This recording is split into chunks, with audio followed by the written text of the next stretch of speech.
আমি একটা আপনাকে কথা শোনাই। সারা ভারতবর্ষে আমরা 1000 বছর শাসন করেছিলাম, মনে আছে?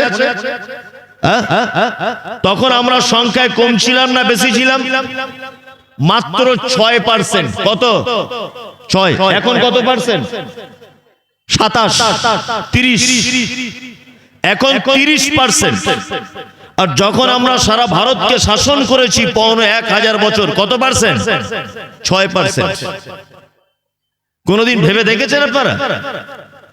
6% থাকার পরেও আমরা সারা দেশকে প্রায় 1000 বছর আমরা ছড়ি ঘুরিয়েছি সারা দেশে। আর আজকে 30% আমাদের ওয়াকফ সম্পত্তি চলে গেল।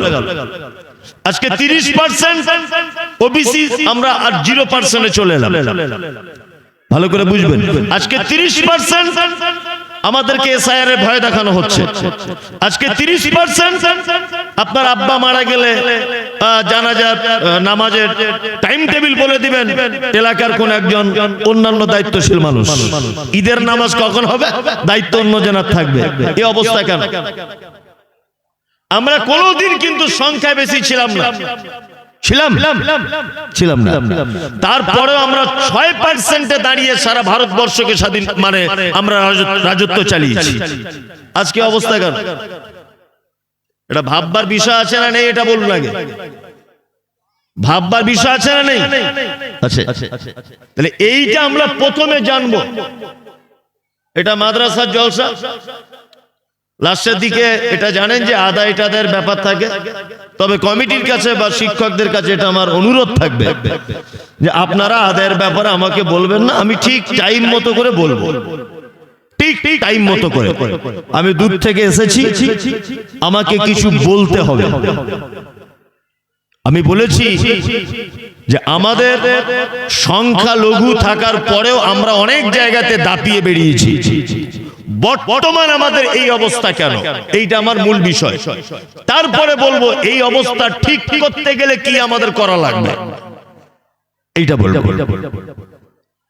তার আগে আপনাদেরকে শিক্ষা দেওয়ার জন্য আমি একটা ঘটনা বলছি। এই ঘটনা থেকে আপনারা শিক্ষা পাবেন। আচ্ছা বলুন, পৃথিবীতে একটি মাত্র দেশ আছে যে দেশে টোটাল নাগরিক ইহুদি। আচ্ছা বলুন তো কোন দেশ? কে বলতে পারবেন? সারা পৃথিবীতে একটি মাত্র দেশ আছে যে দেশের সমস্ত নাগরিক ইহুদি। কোন দেশ? ইসরায়েল। কোন দেশ? ইসরায়েল। আমরা পশ্চিম বাংলাতে যারা বসবাস করি, আমাদের পশ্চিম বাংলার জনগণনার হিসাব অনুযায়ী বর্তমানে প্রায় 14 কোটি আমরা মানুষ পশ্চিম বাংলাতে বসবাস করি। কত কোটি? 14 কোটি। দুই, ইসরায়েল বলে যে দেশটা, এই দেশে সর্বমোট জনসংখ্যা 84 লক্ষ, 1 কোটিও নয়। মানে আমাদের 14 ভাগের 1 ভাগেরও কম। কি বলছি বুঝতে পারছেন? মাত্র 84 লক্ষ মানুষ বসবাস করে। দুই, ইসরায়েলে শিক্ষার হার কত? না ক্লাস 1 থেকে বিএ পাস, এই ক্যাটাগরির শিক্ষার হার হচ্ছে 98.5%। কত পার্সেন্ট? 98.5% শিক্ষার হার। দুই, 5 বছর বয়স থেকে 15 বছর বয়স পর্যন্ত কোন ছেলে যদি স্কুলে যদি না যায় তাহলে তার বাপের 3 বছর জেল খাটতে হবে। কত বছর? 3 বছর। দুই, 5 বছর থেকে 15 বছর বয়স পর্যন্ত প্রত্যেক ছেলেকে স্কুলে যাওয়া বাধ্যতামূলক এবং 5 বছর থেকে 15 বছর পর্যন্ত সমস্ত রকমের খরচ শিক্ষার ব্যাপারে বহন করবে সরকার। আজকে আপনারা বলুন, এই 84 লক্ষ মানুষ একটা দেশে বসবাস করছে ইসরায়েল। এই 84 লক্ষ মানুষ ফিলিস্তিনের মতো শক্তিশালী দেশকে আজকে তারা ধ্বংস করে দেওয়ার পথে নামিয়েছে। আপনারা জানেন যে পৃথিবীর দ্বিতীয় ক্ষমতাশালী দেশ ইরান, ইরানকে পর্যন্ত হামলা চালিয়েছে এই 84 লক্ষ মানুষ ইসরায়েলের ইহুদিরা। আপনারা জানেন যে ইসরায়েল এমন ক্ষমতাবান একটি দেশ যে ডোনাল্ড ট্রাম্পকে পর্যন্ত হুমকি দিচ্ছে, বেশি বদমাইশি করলে আমেরিকা পর্যন্ত আমরা হামলা চালাবো। আচ্ছা বলুন তো কেন? সংখ্যা বেশি না কম ওরা, এটা বলুন। কম। পৃথিবীর সব থেকে সংখ্যায় কম ওরা। তাদের এই অবস্থা কেন? কেন তারা সারা পৃথিবীকে হুঙ্কার জানাচ্ছে? কেন? তিনটে জিনিস তাদের কাছে সব থেকে বেশি মজবুত। তিনটা। এক, পৃথিবীতে সব থেকে কোন দেশে যদি শিক্ষিত সংখ্যা বেশি থাকে, এক ইসরায়েল। দুই, একতা, ইউনিটি, একতা। পৃথিবীতে একটি মাত্র দেশ আছে, তার নাম ইসরায়েল। যে দেশে রাজনৈতিক ভাবে বলুন, পারিবারিক ভাবে বলুন, সাংগঠনিক ভাবে বলুন, যে কোনো ভাবে বলুন, মানুষের ভিতরে মতবিরোধ বলে কিছু নেই। যা করবে সারা দেশের মানুষ মিলে একতা ভাবে করবে। তিন নম্বর, সারা পৃথিবীর আশ্চর্য জিনিসগুলো আবিষ্কার করার ক্ষেত্রে তারা সব থেকে সুপার পাওয়ারে আছে।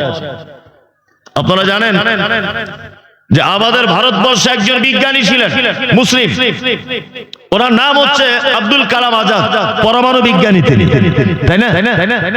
এই পরমাণু আবিষ্কার করেছেন কে? আব্দুল কালাম আজাদ। উনি মারা গেছেন, দ্বিতীয় আর কেউ ওই জায়গাতে আসতে পারে নাই। ইসরায়েলের 84 লক্ষ মানুষের ভিতরে প্রায় 750 মানুষ আছে যারা এনি টাইম পরমাণুকে আবিষ্কার করতে পারে। ভাবতে পারছেন আপনি? ভাবতে পারছেন? অবাক লাগছে না ভাবতে? অবাক। তার মানে সংখ্যায় কম হলেই যে আমরা সব জায়গায় হেরে যাব তা নয়। আমরা বর্তমান মুসলিমরা সব জায়গায় মার খাচ্ছি, তার একটা কারণ যে আমাদের ভিতরে বর্তমানে কিছু নেই। না আছে ঈমান, না আছে শিক্ষা, না আছে আমাদের উচ্চ কোনো পদ, না আছে আমাদের নিজস্ব কোনো অস্তিত্ব, কিচ্ছু নেই। আমরা সব নিজে নিজে নষ্ট করে দিয়েছি, সব নিজে নিজে নষ্ট করেছি। আপনাকে একটা আশ্চর্যকর কথা বলি, পৃথিবীতে অনেক ধর্মগ্রন্থ দেখতে পাওয়া যায়, অনেক ধর্মগ্রন্থ আছে, আছে না? বেদ, বাইবেল, গীতা, রামায়ণ, জিন্দাবেস্তা, ত্রিপিটক, তারপরে আপনার আরো অনেক কিছু আছে, আছে না? তার মধ্যে কোরআনও আছে, আছে না? নেই? আচ্ছা বলুন তো, কোরআনের সর্বপ্রথম যে আয়াত অবতীর্ণ হয়েছে এটা কোন বিষয়? বলুন। পড়ো। কি পড়ো? শিক্ষা অর্জন করো, শিক্ষা অর্জন করো। সারা বাংলার একটা রিপোর্ট আপনাকে দেখি, আবার আগের বক্তারা বলছিলেন, সারা বাংলার একটা রিপোর্ট আপনি দেখুন। 2011 সালের আদমশুমারির হিসাব অনুযায়ী পশ্চিম বাংলাতে মুসলিমরা নাম লিখতে পারে শুধুমাত্র। এই রকম শিক্ষার হার হচ্ছে 72%, 78%। কত বললাম? 78। শুধু নাম লিখতে পারে। পুরুষ 78%, মহিলা 68%। পুরুষের থেকে মহিলারা কম, শুধু নাম লেখা জানে। 2,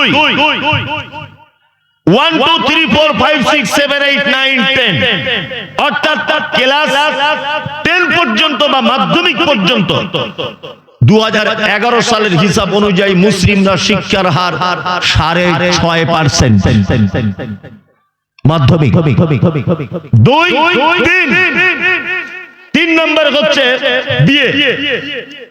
এই বিএ পাস সালে 2011 আদমশুমারি অনুযায়ী মুসলিমদের সংখ্যা ছিল মাত্র 3.5%। বলুন এবার, 3.5% শিক্ষার হার। 6.5 থেকে 7% মাধ্যমিকের শিক্ষার হার। 78, 72 থেকে 78% সাক্ষরতার হার। নারীদের 68% হার, যাদের কথা ছিল 100% হওয়ার কথা, তারা দাঁড়িয়ে আছে মাত্র 3.5%। অবাক করা ব্যাপার না? অবাক করা ব্যাপার কি ব্যাপার না? বলছে মুসলমানদের চাকরি হয় না, মুসলমানদের চাকরি হয় না, এ হয় না, তা হয় না। শুনুন, দুটো জিনিস লক্ষ্য করতে হবে। এক, আমাদেরকে অন্যায়ভাবে চাকরি থেকে বঞ্চিত করা হচ্ছে, এ কথা ঠিক, এটা আমি একমত। আর একটা বিষয় আমাদেরকে ভাবতে হবে যে আমরা চাকরির উপযুক্ত হতে পেরেছি কিনা। ভালো করে বুঝতে হবে। শুধু যে আমরা আন্দোলন করব, আন্দোলন করছি, কি আন্দোলন? মুসলমানরা আন্দোলন করছে, কেন আমাদের চাকরি থেকে বঞ্চিত করা হলো, কেন আমাদের চাকরি থেকে বঞ্চিত করা হলো, কেন আমাদের চাকরি থেকে বঞ্চিত করা হলো? যারা আন্দোলন করছে এর ভিতরে 97% অশিক্ষিত, 97%। এদের আন্দোলনের কি দাম আছে? কি দাম আছে বলুন? কোন দাম আছে? নাই।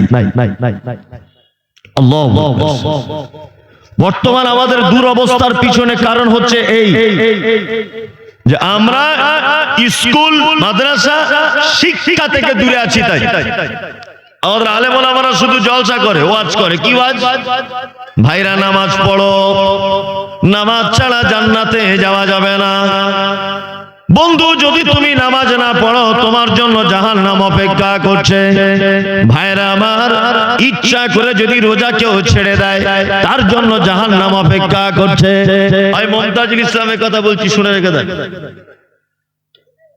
কোন লোক নামাজ ছেড়ে দিলে জাহান্নাম যাবে, এ কথা ঠিক।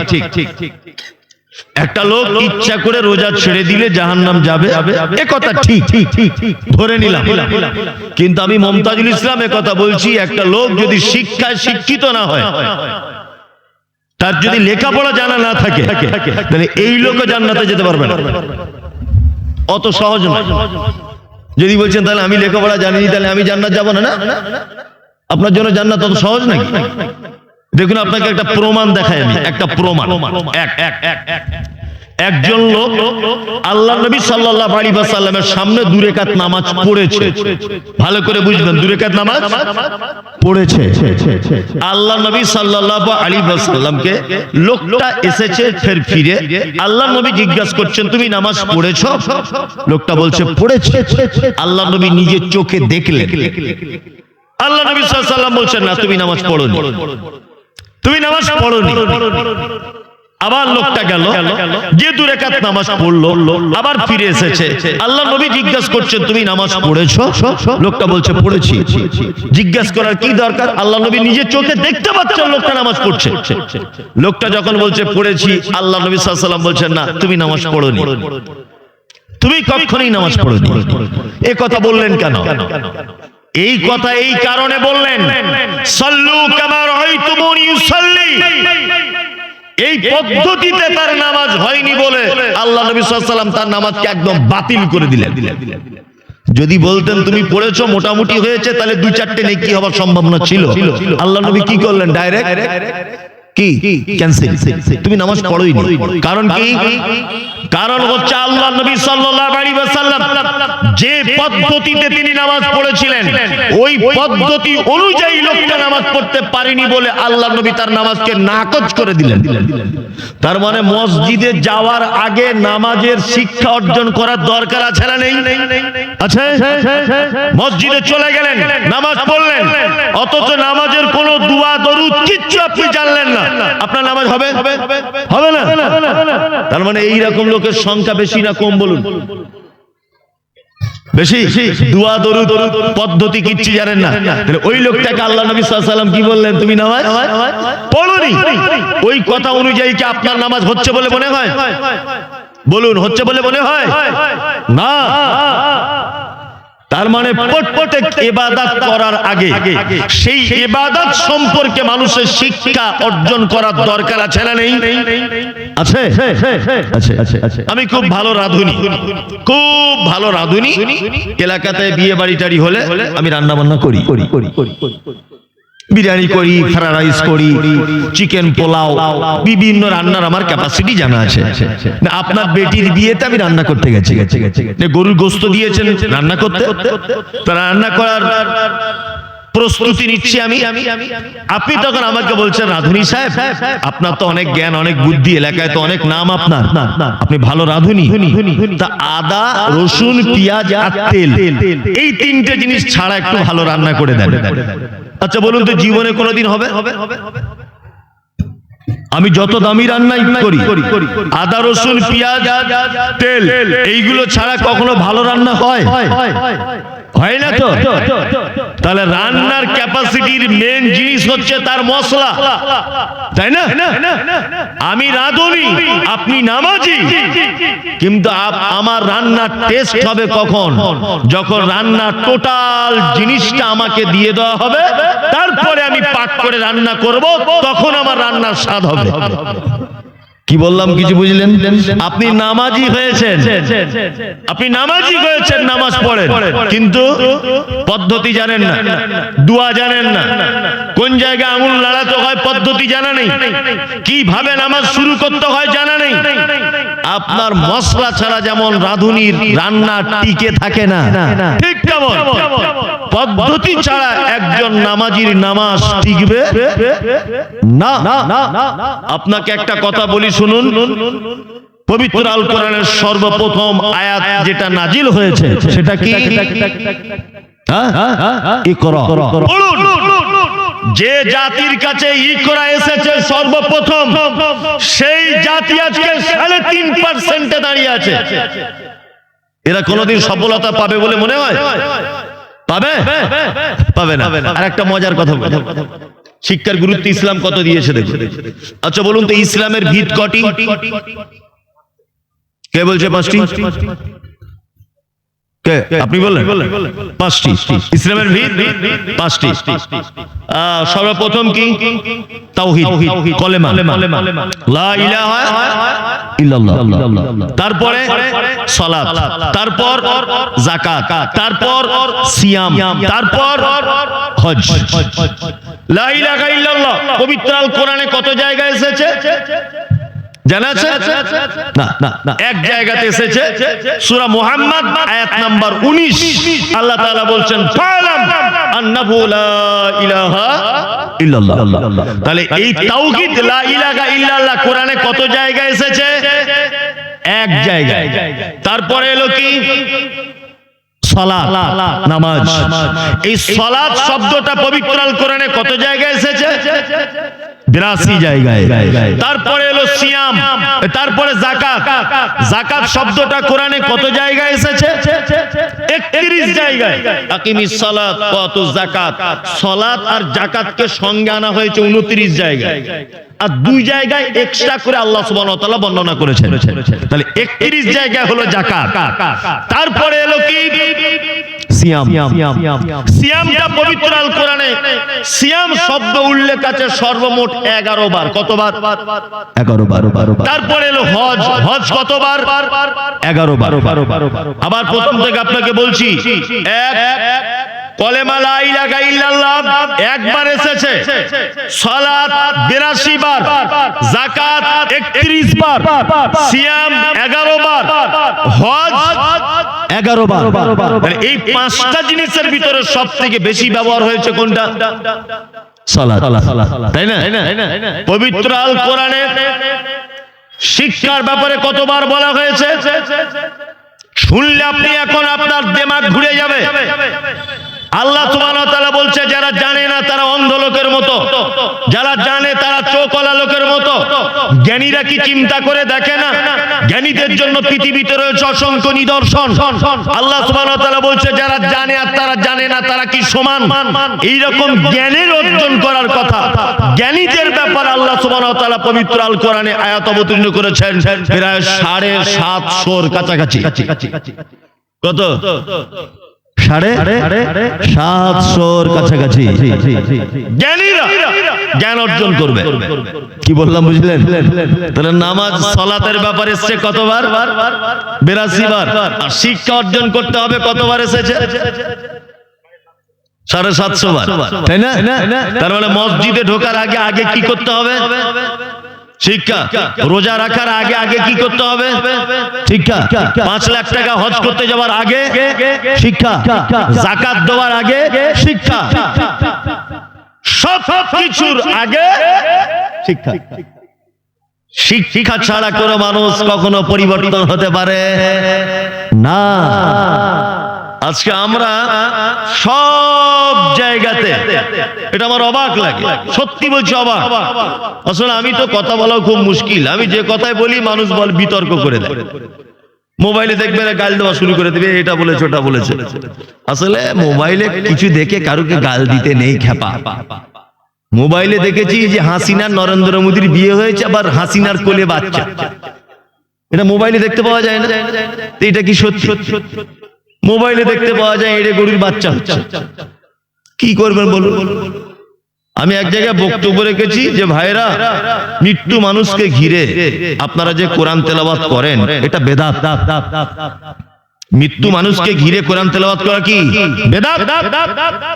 একজন ইউটিউবার মৃত্যু মানুষকে ঘিরেটা বাদ দিয়ে দিয়েছে, শুধু লিখে দিয়েছে কোরআন পড়া বেদাত। নিয়ে 4-5 দিন ফোন সুইচ অফ করতে হলো, কিছু করার নেই। শুধু গাল দিচ্ছে, তোর বউয়ের সাথে এই করি, তোর মায়ের সাথে এই করি, তোর বোনের সাথে এই করি, এই গাল। তুই বলেছিস কোরআন পড়া যাবে না, বেদাত। আচ্ছা, পরিপূর্ণ কথাটা তো শুনতে হবে, তারপরে তো কারোর ব্যাপারে গাল দিবে। এখন মোবাইলে যেমন ভালো দিকও আছে, 85% খারাপ দিকও আছে। কি বলছি বুঝতে পারছেন না?